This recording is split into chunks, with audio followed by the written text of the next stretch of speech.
instead of netting in $300 an acre, we netted in $550 an acre.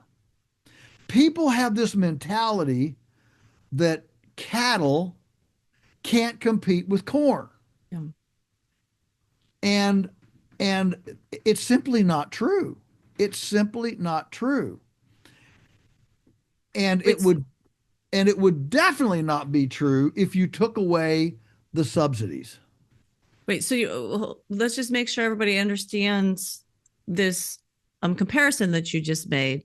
So you're saying even with corn being subsidized, so with the farmers getting paid to grow the corn, you're Yes. saying, if I'm hearing you correctly, that it's actually more profitable Yes. to Yes. grow cattle and grazing cattle Yes. than it is to grow subsidized corn. Yes. And you're actually growing more nutrition. You're actually growing more nutrition with the cattle as well. But that's another argument for another day. But I'm just saying, as a farmer, if you're trying to figure out how can I move my income per acre or my profit per acre from $10 to $20 to $20 to $30, the the the the beef animal, and not to mention the dairy animal, that's another whole deal. But just the beef animal, which is the easiest one to control, the easiest one to manage, the easiest one to everything, um, it will greatly increase your income per acre and or your profit per acre. But here's the problem: anytime that anyone else does these kinds of analyses for these farmers, they're not assuming what we do, which is mob stocking, herbivorous, lignified carbon sequestration, fertilization. They're not assuming this highly managed system where you're managing like the bison were managed with wolves and stuff back in prehistoric days. And so when I'm able to show them, because there is an equivalency, if land will grow 100 bushel an acre corn, it'll grow 400 cow day grass. I don't want to get too far in the weeds here, but in other words, as a measure of production, if there's enough fertility to grow 100 bushel corn, an acre corn, it'll grow 400 cow day grass, which is equivalent to 600 stocker days. If they're gaining a pound and a half, that's 900 pounds. And if those pounds are worth $2, that's $1,800 an acre. That's gross. That's gross. Okay. Your corn, you see how you make a comparison here. And you can run a budget down both sides. And so where we are, I remember well the first time I heard this done was from my mentor Alan Nation, founder of Stockman Grass Farmer. I've mentioned him many times on the podcast here, and we were driving in a car somewhere, and he went over this with me, and I'll never forget it. And I said, "Well, goodness, if farmers realized that, grain prices would drop like a rock because there'd be so much of it. If everybody started feeding their cows grass instead of grain and started doing this." And he said, "Oh, no, no, my dear boy. No, my dear boy."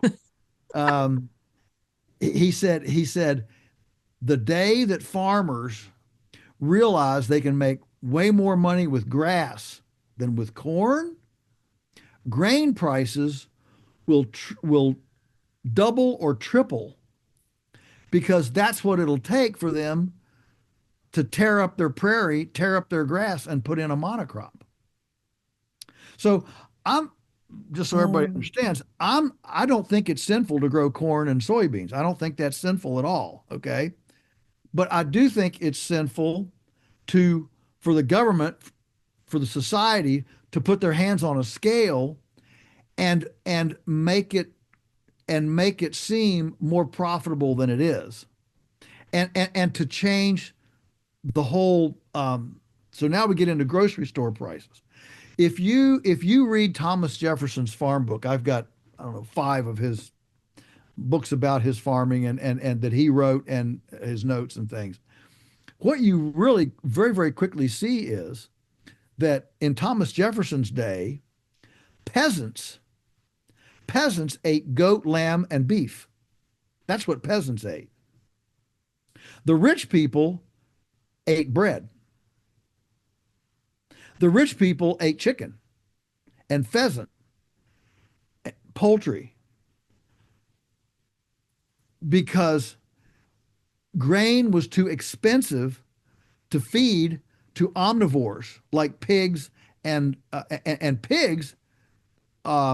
They simply were raised primarily on acorns and dairy tailings, whey and rotten milk and stuff.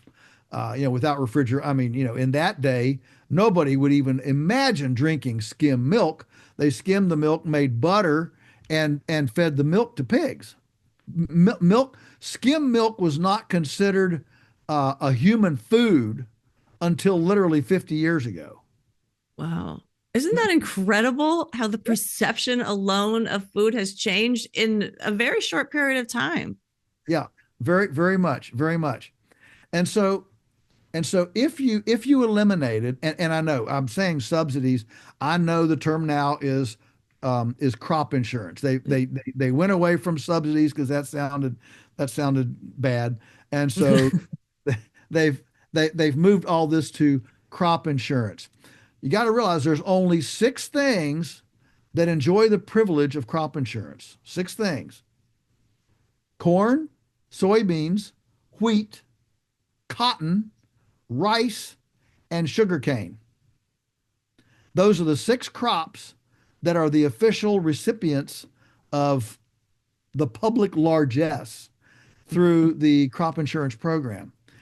In fact, Iowa, one of the other speakers at this conference, he had a chart showing the amount of money Iowa, just the state of Iowa, gets about 1.3 billion with a B, billion dollars a year in crop subsidies. Wow. And so these subsidies determine what farmers grow. They determine, culturally what's valuable. So suddenly corn and soybeans, in kind of the social conversation, if you will, that remains the holy grail instead of how do you grow a better T-bone steak. Mm-hmm. Mm-hmm. All right. And so this dominates farm policy. It dominates the farm bill. It dominates the grain cartels, the Soybean Association, the Corn Growers Association.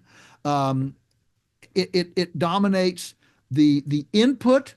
So go down the value chain of all the inputs, the chemical companies, the fertilizer companies, the genetically modified organism development, herbicide, pesticide, all of these, everything becomes dominated by this cultish addiction to figure out how to grow corn and soybeans.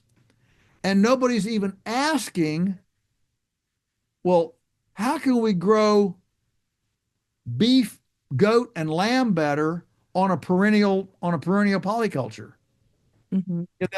That's like Cinderella in rags sitting down in the ashes in the corner of the castle, because that doesn't even rise to the question. Friends, want to dive deeper into our thought-provoking conversations? Become part of the Beyond Labels family today by joining below. For any gift amount, you'll get access to the full, uncut episodes. Every contribution, whether big or small, keeps this podcast going. So join us and expand your Beyond Labels experience. Thank you.